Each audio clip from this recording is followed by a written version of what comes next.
Welcome back to It's Good to Catch Up, the podcast where I sit down with fascinating people I've met through life and work, and I invite you to listen in and explore their journeys with me.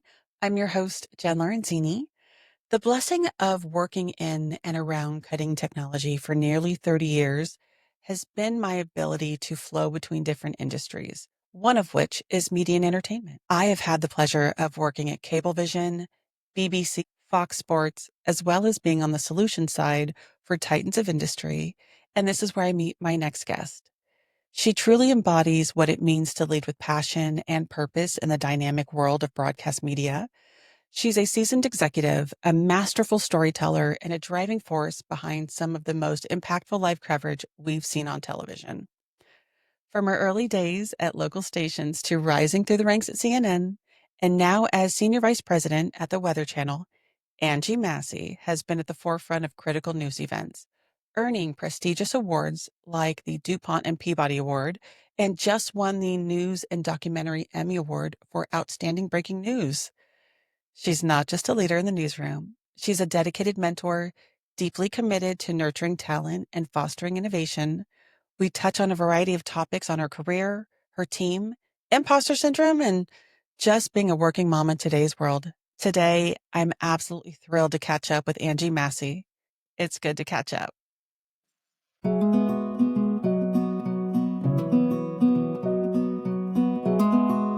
Welcome. Welcome, Angie Massey, to It's Good to Catch Up. I'm really excited to have you on this week. Thanks, Jen. I'm happy to be here. Thank you. First off, what an exciting week. Yes. What a breaking, exciting week. I think our first question was going to be around kind of your background. Um, on the intro, I do give a little background around you, but maybe do you want to give a little background about yourself? Sure, absolutely. It is an exciting week here at the Weather Channel. For the first time in our history, we won the Emmy for breaking news for our coverage of Hurricane Helene's landfall, which is significant to us because hurricane season is really the peak of activity for the Weather Channel each year. And to be not just nominated, but to win in a category against other news organizations that are not only bigger than us, but also submitted their hurricane coverage for a different hurricane, Hurricane Milton. CNN and ABC News, World News Tonight submitted in that category. So to win against those giants in the news business, not just the weather business, was significant for us. So yeah, I was a baby producer at in local news a few decades ago. We don't have to get into what year I started, but started out in local news, working for an NBC affiliate in Huntington and Charleston, West Virginia, close to where I grew up in southeastern Ohio, close to where I went to school at Ohio University in Athens, Ohio. And then after a few years in local, I moved to CNN here in Atlanta, and this has been my home for the last several years. Worked my way up through the ranks at CNN, from associate producer to executive producer. And then I've been at the Weather Channel now for the last nearly 11 years, as again, working my way through the ranks. And now I'm Senior Vice President of Live Storytelling for the Weather Channel. What an incredible career, first off. And I think your role in this organization that's one of the number one trusted news sources, and the fact that you're in charge of storytelling, or you're overseeing storytelling and working with a team, it's a privilege to know you because it is an honor to understand people who have integrity in what they're doing. And it's really about talking about the facts. Your career is marked by some really prestigious awards, including the DuPont and Peabody and Emmy nominated for Hurricane Harvey. And then you just won one this week. Can you walk through kind of what the significance of these awards are for you kind of personally and for the team? Like what Sure. about I mean, because these are all team awards. We won, I think the DuPont was for the BP oil spill coverage back in my days at CNN. Hurricane Harvey, of course, has been several years ago here at Weather Channel. Um, uh, these teams work so hard. I'm particularly impressed by the team and proud of the team at the Weather Channel, though, because we're a small but mighty team here. You know, we punch way above our weight here at the Weather Channel, like I mentioned before, against some of the giants of the business. It's no surprise, I think, that some of those other networks look to where we set up to do our hurricane storytelling because we have a reputation for being A, very safe, and B, very accurate. And so we pride ourselves on that. And I just couldn't be prouder of the team. These are team awards, and it takes everybody doing their part to lift up the product to keep the audience informed. So that's why these are really really special awards for news organizations. Obviously, there are people still hurting from Hurricane Helene, and we don't take that lightly either. It's not a celebration, a time to beat our chests about ourselves, but it's a time to raise awareness that people were watching, people trust us. To your point, we take that very seriously too, that we're the most trusted brand. Um, so yeah, it's a special special moment when you receive those accolades. I would love to understand like how you guys also have scientists on your staff. Yes. That's one of the unique. I don't know that many people understand this. That the Weather Channel is soup to nuts, creative, scientists, people really trying to make sure that they're finding all the right data to give you an accurate story. Yes. Um, Totally. how does that work with the teams and the scientists kind of as they're looking to create those stories? Well, I think for one thing, and this might be too inside baseball, but for people who visit our newsroom who come from other news organizations or who have experience in TV, one of the things that they find to be most unique about our setup is, in addition to your traditional roles of producer, executive producer, writers, we have a trained, degreed meteorologist who is a producer on every single show we do, and they really help inform and guide our editorial decisions. So that's one thing that's just markedly different here than any place else I've ever worked. But you mentioned, the science that informs everything that we do. You know, there is a story about everything. It's just picking out the details to weave it together.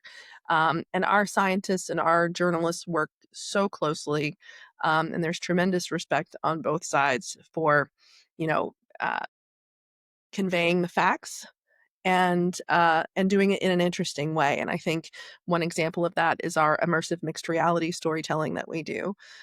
It's very cinematic, it's very entertaining, but it's I also love it. very informative. Yeah. Yeah, I worked for Wakar Hassan at Visa, and he always made this beautiful statement. I think we even had like on T-shirts. There's an opinion with the or without data, it's just an opinion. Yeah. Like Exactly. data is a fact, opinions are suspect. Well, and I'll go one step further because we're aware of this too. I think in a time when a lot of news and opinion has been there's a lot of gray area there, and there are a lot of people with opinions hosting quote unquote news shows. The audience knows when they come to the Weather Channel, we're only peddling facts. We don't do opinion. And I think that's refreshing for people. I think we're a safe space for people to, tune in, to leave a TV on, whether it's in the office or their lobby or in their classroom or in their living room where their kids are going to hear us all day. Um, we just don't take that lightly. And we really, really pay attention to the facts and the science more so than anything. That's amazing. Looking back at your time at CNN, you rose from AP to executive producer, leading live programs on shows like CNN Newsroom, Rick's List. During that time, what was your most impactful story or event that you got to cover and produce and bring to the masses? Yeah, I will say a couple really stand out. Um, my first month on the job back in 2003 was the Columbia shuttle disaster. And then fast forward a few years later, I was one of the lead producers on our live special coverage of the last shuttle launch with Atlantis in Florida. So, covering space at CNN during that time was fascinating. I mean, you talk about science. It was invigorating. I think there's nothing quite like a launch to engage viewers, to give you a unified anticipation of something about to happen. And I hate it that my kids won't ever see a shuttle launch except for, on video. So that was something I was really proud of. Those two incidents. Also, just because the Columbia disaster was so reminiscent of the Challenger disaster that happened when I was a young, impressionable student. So that was pretty significant. And then the other thing that was a big opportunity and a memorable event was the royal wedding of William and Kate. So I Oh, got to with work the on blue that. sapphire. That's all I Yeah, can remember was her ring, so yeah, yeah.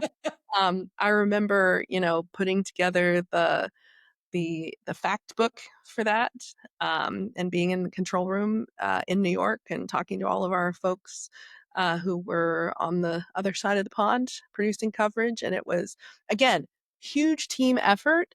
And any one person can't lift up that whole production, right? It's a multitude of people who make that possible.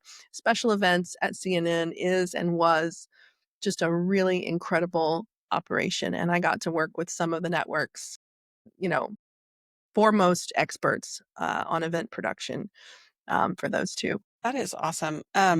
With regards to, like, how you manage these teams, I'd love to get into how you foster these environments on talent, but first, how do you prepare your teams for these critical moments, allowing them grace to be human in times, but also focused on, like, really producing their best efforts? How do you help them kinda navigate the pressures that are coming with live production? Yeah, I think it's all in the preparation, truly. I mean, I mentioned the fact book. That is a practice that you do for big events at networks, so that, whether it's election nights or any of those other types of large scale events that I mentioned, so that you have at your fingertips what you need. Now, today it's a little different. There's more technology, and every day it's changing, and people have more information at their fingertips. But there's something about having your first and your bespoke information at your fingertips.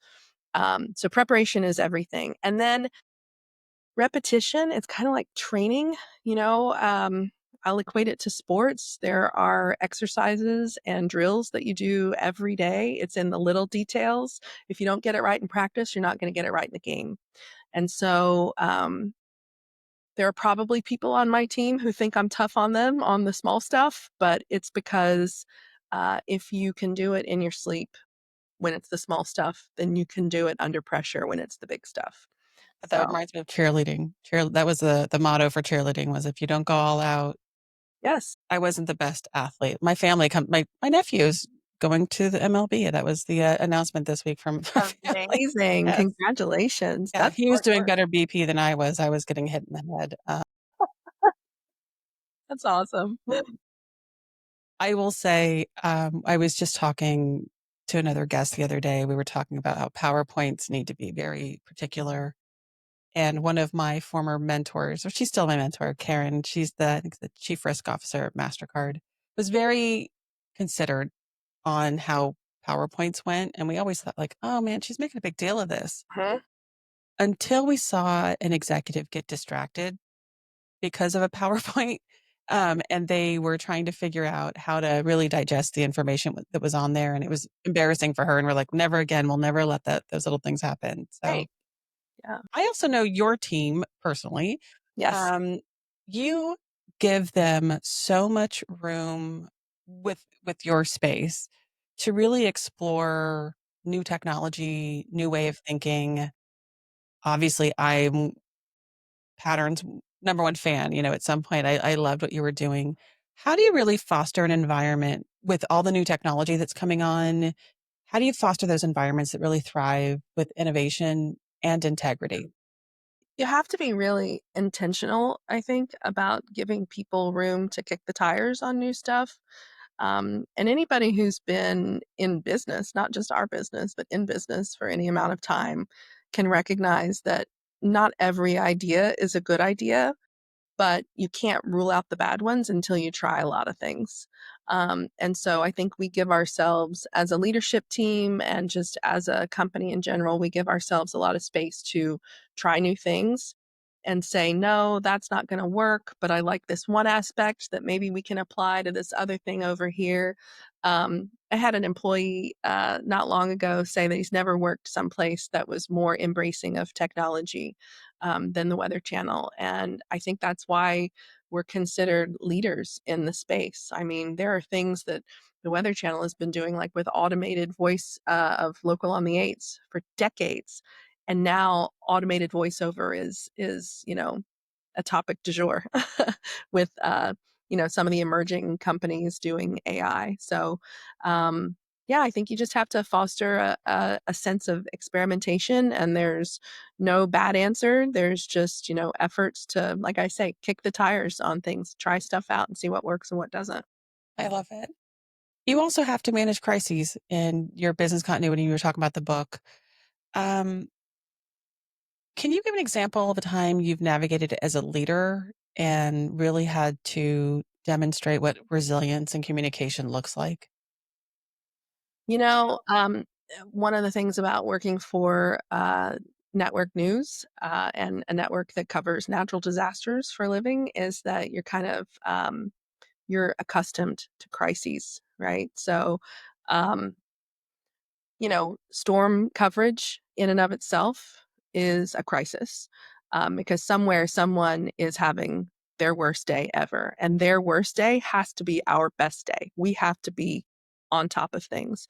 And so, just being able to stay cool under pressure, during hurricane coverage, trust me, when you lose contact with your crews in the field because comms have collapsed, again, it goes back to what I said earlier about being prepared. We go through these things, we drill it into everybody, in the season before. When you're seeing hurricanes on the air, we're already talking about winter behind the scenes, just so that we're prepared. Um, it's every storm is a disaster of some type. So I think our crisis management and crisis communication is what we do. That's I've seen the book too as well. I've seen like I remember Craig showing me like the book of the different things that you guys have prepared. Uh, Yes. we talked about some of the exploration of the newer technology coming on, and the broadcast industry has undergone some really big transformations in recent years with the digital platforms and streaming, but more importantly, social media. What a ride! I think what a ride. Like, how have you experienced social media from the time when it was seen as something other to now being kind of integrated into how you communicate? Thankfully, we can look back and laugh at some of these moments now, but at the time, I've even reviewed some of these with executives I have worked for in the past. But back in 2008, when Obama was running for president, Twitter was very new on the scene. It wasn't as widely used. Well, now it's X, but Twitter at the time was not as widely used as it is now. And even to some extent, Facebook was not as big as it is now. These were still emerging platforms. MySpace, of course, had its moment in the sun. Um, but Twitter was new and novel, and people were going there to consume news and share news. And the show that I was working on at the time, which evolved into Rick's List with Rick Sanchez, we had a producer named Chris Hall, and I give him full credit for this, for conceiving how we could incorporate tweets into our live production. And we had to we had to really justify ourselves to a lot of folks who thought, why would we allow our platform to be taken over by Joe Schmo's opinions about the news? But we offered a different perspective, which is people are already talking about the news. Let's let them talk to us about the news. And so we wanted our kind of tagline was, "It's a conversation, not a speech." And so we incorporated tweets into the crawl at the bottom of the screen during Rick's show. Um, and I think about how, I mean, it seems a little braggadocious to say the word pioneering, but it was different, it was new, nobody else was doing it, and it is so normal now. to see viewer comments, on screens. Now, some might say that we hear from regular people, uninformed people, too much, and that's created a different kind of, end result with cable news now. But at the time, it was new and different, and we had to convince a lot of executives that it was okay, that it was safe for us to do. I also worked in television, so I can tell you, I remember how averse they were because they weren't sure where it was going. This was back at Fox Sports Bay Area, which was, just trying to figure out what was the integrity. Because I think of the Weather Channel as being a very trusted news source. And so is sports, right? Mhm. Sports has to be factual and how everybody engages. For sure. We're going to Yeah. go back on your kind of like your time that kind of coming up right now. Um, how did your because you went to Ohio University? How did and you got to work at a local station back then. Yes. What was that like back? Because it has to be so different from where you're at now. So 100%. I mean, just as an example, and I feel like I sound so old when I say this, but I got my first email address when I went to college at Ohio University. It was just not something that young people had at the time. One of the great things about Ohio University, and it continues to be to this day, I always give a shout out to my alma mater anytime I have a chance to publicly, because they still train the students and prepare them for the real world of media in a way that I don't think all university settings do. And it comes down to the hands-on experience. And as I've risen through the ranks and I've gotten to visit other campuses and interview students from other places for job openings, I see other schools that come close. But I just felt like at the time then when I was the student and now as a hiring manager, those Ohio U students with the media training that they get, it's very, very much like what the professional setting is. Um, we didn't have all the resources that we have now with regards to technology. There was a lot more, um, you know, just manual, manual research, you couldn't research Google anything and before, data yeah. entry, and I mean, I think about, my first job as a line producer in local news, and I did the late show, the 11 o'clock news, and, there wasn't a whole assignment desk staffed late at night. I had to listen to the scanner and write my show and then print scripts, and that printer always made so much noise, it overpowered the scanner traffic. I was like a one-woman band, and now it was good training for a lot of other roles that I've had since then because you have to be able to multitask. That doesn't go away no matter how much support you get from technology, and having a bigger team. You still have to be able to walk and chew gum. Yeah, a lot of your career is incredibly well deserved. Obviously, all of your career is well deserved. Let me Yes. reword that. All of your career is incredibly well deserved. Thank But you you. had to bet on yourself in order to get ahead because we any industry can be a challenge. But you are amongst so many in competition for these roles. Can you remember a time when you were able to kind of bet on yourself and put yourself out there? Um, and what did that look like? Because what we have is a lot of the younger generation listening in for some career advice.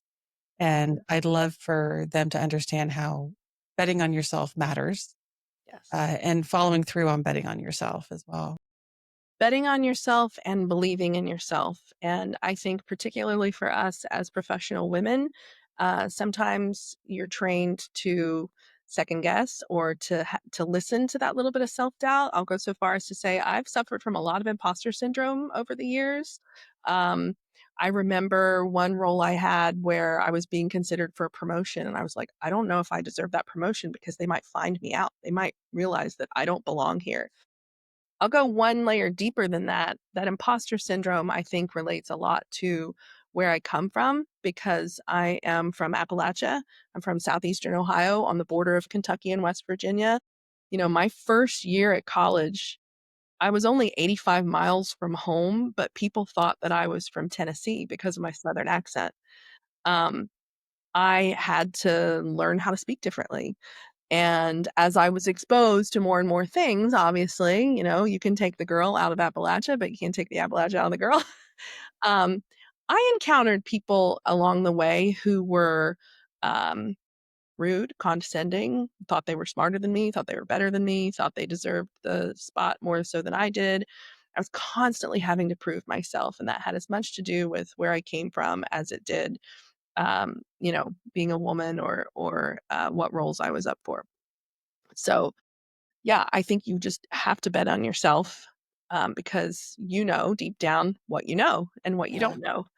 And you belong at those tables, you belong in those rooms. And I'm so impressed now managing younger women and men, um, who are having a different experience in the workplace than we did. My boss is very close in age to me, and we talk all the time about, what our experience was like coming up in newsrooms and how we had to pay our dues, and the things that we tolerated and experienced would never fly now. And it's not like it was some, terrible abuse, but if we were to tell some of these stories to these younger folks behind us, they'd be like, "Why did you stay?" or "Why did you tolerate that?" Bullying, all these things, harassment, things happen.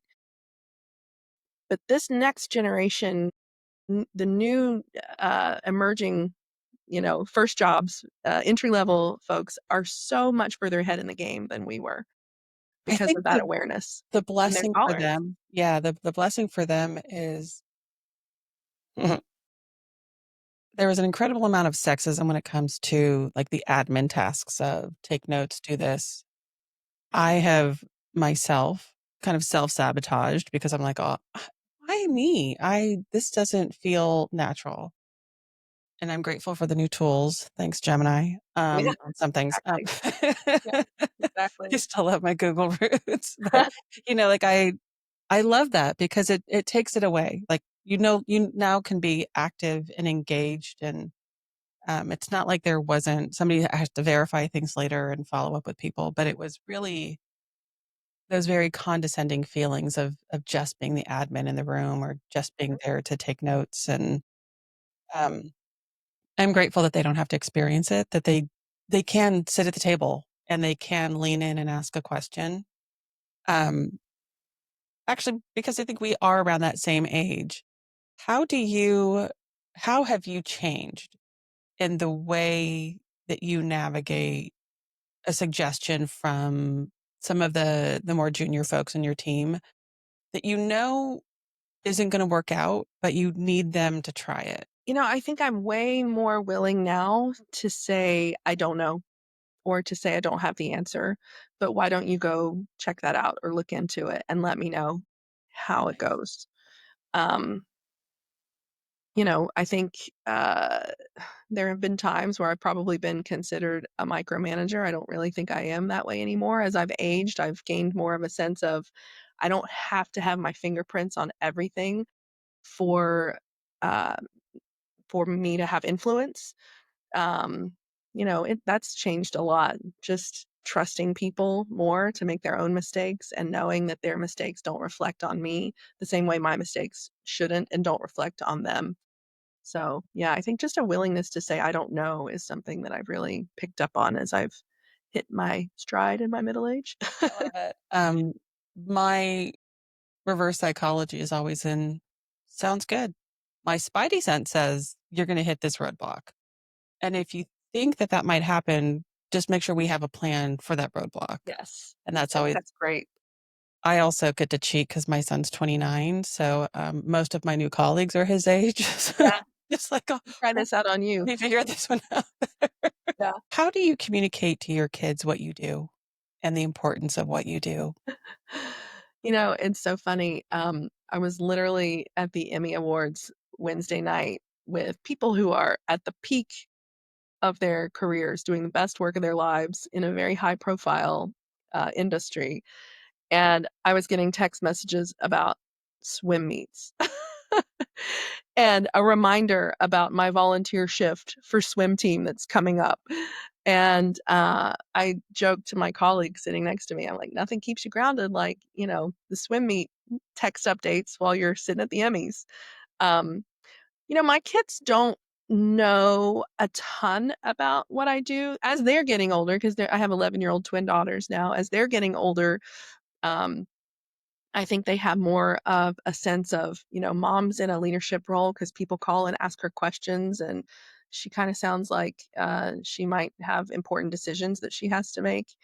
Um, but, to be honest, my kids don't watch a ton of TV. They do watch a lot of Weather Channel, they do watch TV, and they're always stunned when I say I know someone on TV, which is kind of funny. Um, our morning show anchors, for instance, will text me sometimes, or I'll text them while the kids are home with me in the mornings. I'm like, "Wait, you know him? You know her? Is that who's on your phone right now?" So, I think it's a novelty to them. I will say, to the point about, them being young women, especially, I do try to share just enough about what I do and real scenarios that I'm dealing with so that they know what's acceptable and what's not. And I just try to model that for them because I think it'll apply to no matter what industry they end up going into or what field of study. Yeah, I that's some advice I had gotten, I think, a few years ago when I was working with some challenging person, and somebody had said, "If you had a daughter, would you allow them to be treated like that?" And that was my 180, like, "Oh, no, then no, then no." Yeah. And I think that that gets, yeah, I also have this conversation with my son as well. He experiences, differences at work, and although my advice isn't always, I think we have a take my advice, I'm not using it kind of mindset. Yeah. Yeah. So, True. looking ahead on all of the new technology, uh, again, I love your storytelling. I love, as you've worked really hard at the Weather Channel to integrate kind of technology with the storytelling. What emerging trends are you looking forward to really coming to be kind of best in class, kind of storytelling? Yeah. I think, you know, AI has a lot of capabilities. There's a lot of potential there. Um, we're thinking of it more as a tool we use. It's not a thing that represents us or our brand. It's a tool that helps lift up the work that's already being done here behind the scenes and on air. I think the most exciting technology is any technology that allows us to scale to get our message to more people. So if there's an AI tool that can help us get tailored information to 400 zip codes as opposed to 40, I'm just throwing numbers out there. That's not literal in any sense. Then amazing. That's more people we can help protect and save in the event of severe weather. So I think that's really what's most exciting to us. The storytelling, um, content is king, and it sounds so cliche. So trust me when I hear myself say that. But people always want to hear the stories about other people and places and things that are happening. It's just the way by which they receive it will change over time. And that is no different than in our own lifetimes how things have changed. A few years ago, I said, I feel like I know now what the radio people felt like when TV came along because now, streaming is taking over and people are using different devices to watch us and we have to think about how people consume our messaging as much as if not more so than what the messaging is because times are changing and we have to evolve or die. So Yeah, I think of you guys in like 30-second clips, right? Of being able to go into the mixed media. Okay, so we're gonna get on to some fun questions here. okay. Okay. If you had a superpower, what would it be? My goodness. Probably to go back and change what I said in a specific moment. I spend a lot of time reviewing what I said. Um, so yeah, maybe an edit button, a magic edit button. Yeah. And that's as much for social scenarios as it is for professional settings, you know. Yeah. Like it. What would the title of your first autobiography be? Ooh, I have thought about this, Jen, and because I feel like someday there's a book in me somewhere. So to be continued on that, we can talk about that another time. I think if I were to write an autobiography, it would be Eat, Drink, and Be Very. I love it. I So, love it. you hear people say eat, drink, and be merry. Eat, drink, and be very. I just firmly believe that we have a limited time on this earth to enjoy and explore as much as possible. I don't like to read books twice. I don't like to watch movies twice. Like, I don't want to spend any time repeating stuff that I could be spending on something new and exciting and different. I don't like to go on vacations to the same place over and over. Um, it's just such a finite amount of time that we have on this earth, and I want to enjoy as much as I can. I lost my dad at a very young age, and I'm about to surpass the age he was whenever I lost him. And it occurs to me how much life he had left to live. And the one thing I will say as I think about his life is that he never missed an opportunity to socialize, to host a gathering, to participate in a gathering. And so, even at work, in a professional setting, we have to spend so much time with each other. Why can't we all be friendly and enjoy the time that we spend together? So, drink the wine, take your kids out for the ice cream, you know, be very, just be very, whatever it is, be very loyal, be very interesting, be very curious, just be very.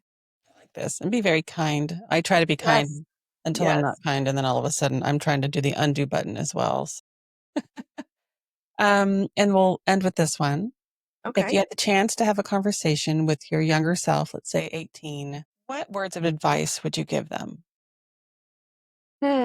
Well, there would be the tactical, there would be the quantitative and the qualitative. I would say I would probably go back and give some financial advice to my younger self about credit cards and what truly, matters to spend your money on, and investing in yourself, literally, investing in your future.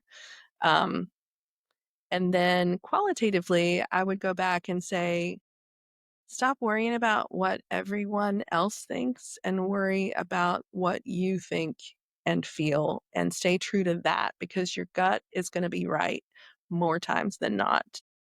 We kind of tend to define ourselves and our career based on what other people see in us or value in us. And it's easy to stop listening to that little voice in your head, like I mentioned earlier. So yeah, I think that's probably what I would tell her. I like it, and I love you. Thank you for this. You Oh, are thank you. amazing. It was great to catch up. I really love this, Absolutely. and I can't wait until we catch up again. So thank Totally. you. Thanks, Jen. I really All right, appreciate the time. bye. Bye.